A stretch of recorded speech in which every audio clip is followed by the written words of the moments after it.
Sebelum mulai videonya, jangan lupa di like, di share, di komen, dan di subscribe ya. Jangan lupa.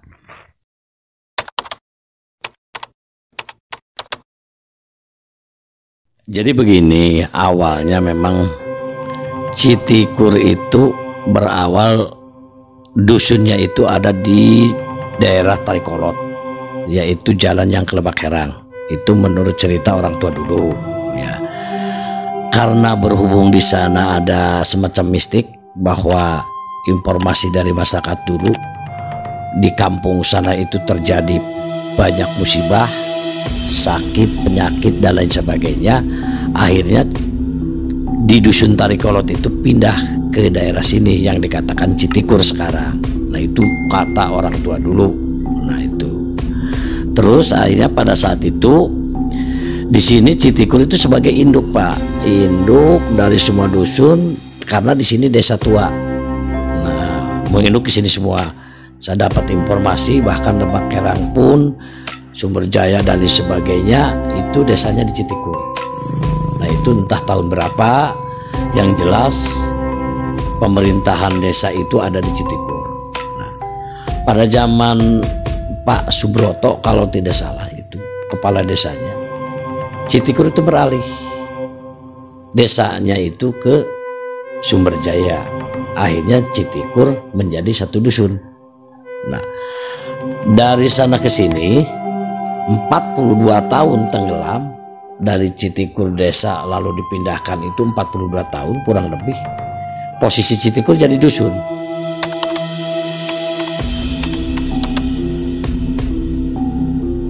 Jadi sejarahnya gini, Citikur tidak bisa dipekarkan kalau tanpa izin dari desa induk.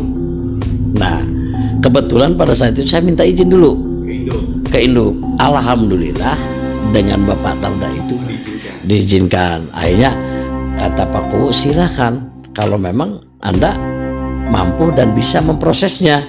Nah itu pada saat itu perencanaan itu di tahun 2005. Di tahun 2005 itu perencanaan bagaimana caranya Citikur untuk dipekarkan kembali jadi desa. Akhirnya saya mengumpulkan para tokoh masyarakat, membentuk satu kepengurusan. Pada saat itu juga saya sebagai ketua panitia. Nah, dan kebetulan sekali saya punya relasi dan punya teman-teman yang satu partai di atas. Berikut pada saat itu Bapak Haji Aang sebagai Bupati Kuningan, juga itu sebagai satu mitra di dalam satu kepartaian. Saya dekat gitu sama beliau. Nah sehingga pada tahun itulah kami merintis mengumpulkan tokoh masyarakat untuk bagaimana Citikur dipekarkan. Nah, akhirnya saya membentuk satu kepengurusan, bidang A, bidang B dan lain sebagainya, dan saya membuat satu pengajuan yang melalui jalur politik. Jujur saja saya tidak melalui jalur birokrasi. Karena apa? Karena mungkin prosesnya lama gitu. Prosesnya panjang. Nah setelahnya jalur politik kita tempuh, melalui birokrasi pun ditempuh, karena itu satu persyaratan. Itu wajib. Akhirnya pada saat itu dapat rekomendasi dari Bapak Bupati, Pak, saya ingat saja pada saat itu Pak Bupati nanya, "Sep, siapa Citikur yang akan jadi kuunya?" Kan gitu. Saya bilang, "Saya, Pak." "Oh kalau kamu yang mau jadi kuunya, silahkan, saya dukung untuk secepatnya." Alhamdulillah itu dengan keajaiban Tuhan, Pak Bupati dan kerjasama mungkin dengan anggota dewan dan lain sebagainya, langsung memproses Citikur tanpa dipersulit lagi. Jadi hanya dengan proses 3 bulan Citikur tercipta dan terwujud jadi desa definitif. Itu di tahun 2006. Jadi tanggal 20 Februari 2006 Citikur desa definitif dilantik resmi oleh Bapak Haji Aang. Itu. Nah, itulah satu riwayat singkat proses bahwa Citikur jadi desa seperti itu. Jadi secara syariat ini adalah salah satu kerjasama kita semua masyarakat. Citikur terwujud jadi desa bukan karena salah seorang, tapi Citikur terwujud jadi desa adalah karena kebersamaan dan persatuan warga masyarakat. Cuma kebetulan pada saat itu saya yang dipercaya untuk di depan. Ya alhamdulillah, semua dengan doanya masyarakat terbentuklah Citikur kembali menjadi desa. Nah itu. Tapi proses perjalanan dari 2006 pada saat itu kan masih dijabat. Makanya masyarakat menyatakan siapa yang berani pemekaran desa pada saat itu, lalu itulah yang akan jadi kepala desa. Kebetulan saya menjadi kepala desa pertama di Citikur.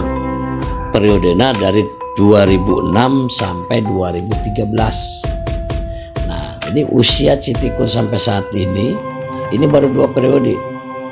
Kurang lebih berarti 14 tahun. 14 tahun usia Citikur tuh. Mungkin termuda di Kabupaten Kuningan. Usianya termuda gitu.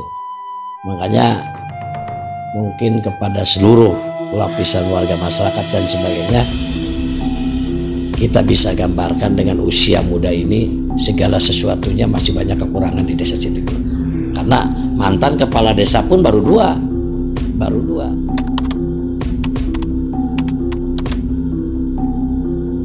Prinsip saya, jujur saja, saya tidak merasa satu pesimis sekalipun desa muda. Tetap saya optimis. Artinya bagaimana Citikur untuk menyamakan minimal setara dengan desa-desa lain. Itu konsep saya seperti itu. Syukur kalau memang konsepnya kita bisa melebihi, lebih hebat, lebih maju masyarakatnya dari desa-desa yang sudah lama. Nah itu.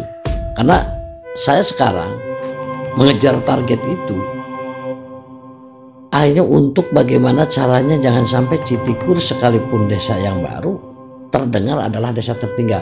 Itu konsep saya tidak mau seperti itu. Bahkan bagaimana menciptakan suasana ini, membentuk satu strategi untuk mengejar target ke arah kemajuan. Nah itu ambisi saya seperti itu.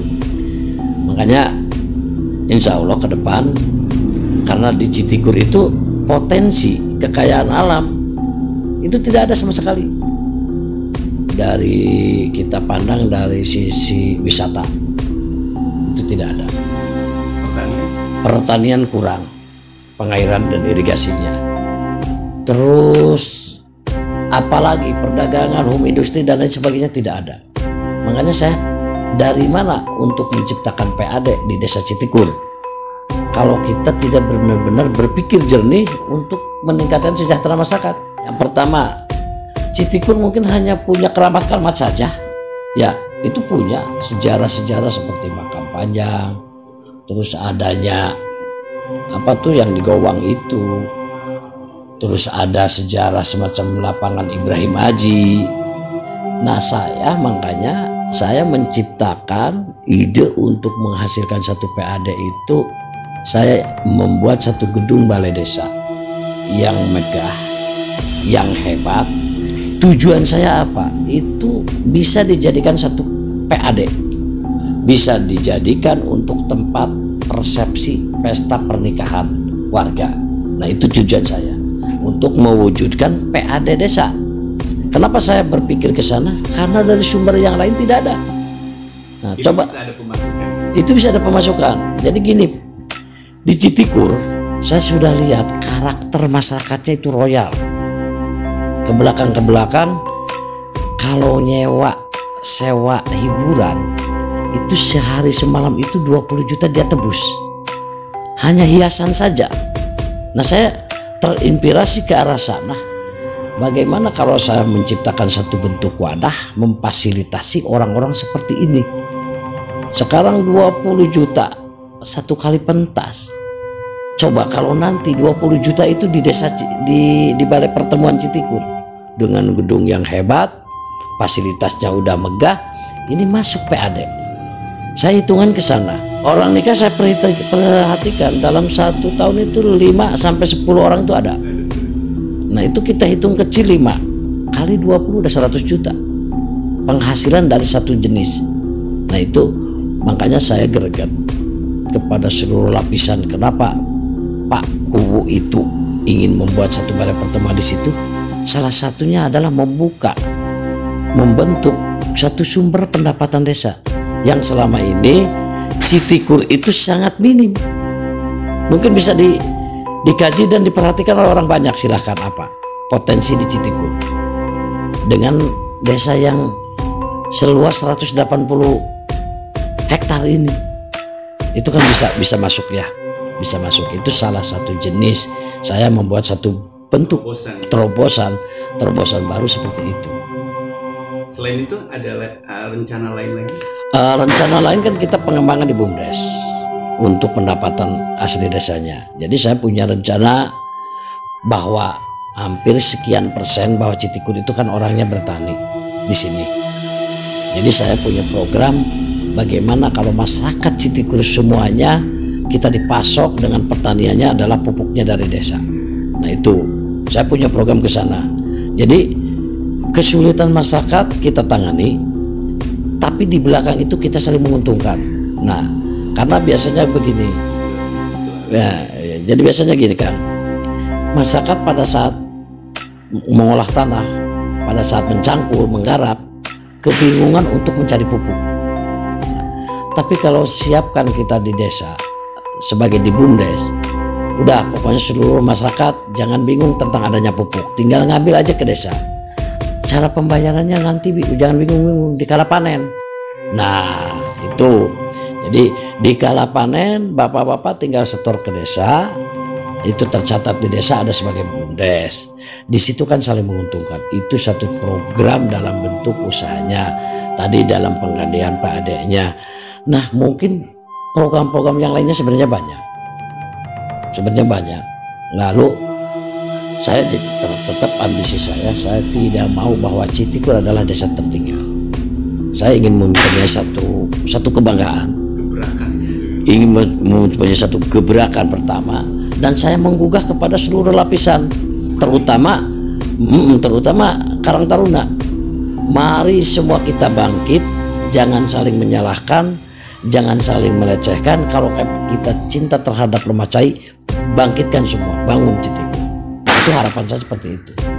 Makanya insya Allah dengan perjalanan ini sedikit-sedikit saya sedang menatap ke arah sana.